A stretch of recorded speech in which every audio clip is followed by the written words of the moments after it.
एक बार रक्तबीज नाम के एक राक्षस ने भगवान शिव की घोर तपस्या की, जिससे भगवान शिव उसकी तपस्या से प्रसन्न होकर उसे एक वरदान दे दिया।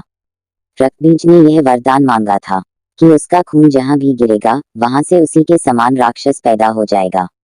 रक्तबीज को अपने इस गुण पर बहुत अभिमान था, इसलिए उसने अपनी शक्तियों का गलत इस्तेमाल करना शुरू कर दिया।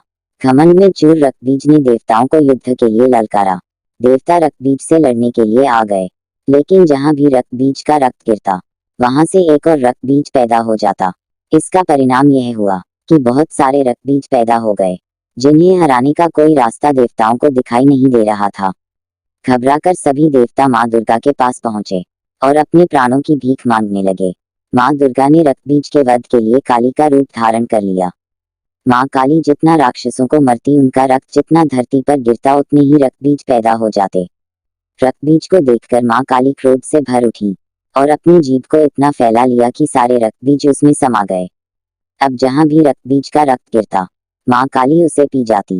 रक्तबीज को समाप्त करते हुए माँ इतनी क्रोधित हो गई कि उनको शांत करना मुश्किल हो गया। काली माँ का यह रूप विनाशकारी हो सकता था, इसलिए सभी देवता भगवान शिव के पास पहुंचे और बोले कि हे देवादिदेव महादेव, आप ही माँ का क्रोध शांत कर सकते हैं, अन्यथा अनर्थ ही हो जाएगा। अब आप ही कुछ कीजिए। माँ काली के क्रोध को शांत करना भगवान शिव के लिए भी आसान नहीं था। वह अनेक तरीकों से माता को शांत करते हैं, परंतु माता सभी राक्षसों को मरती चली जाती है। अंत में भगवान शिव काली माँ के मार्ग में लेट गए। क्रोधित माँ काली ने जैसे ही भगवान शिव के ऊपर पांव रखा, वो झिझक कर ठहर गईं और उनका गुस्सा शांत हो गया।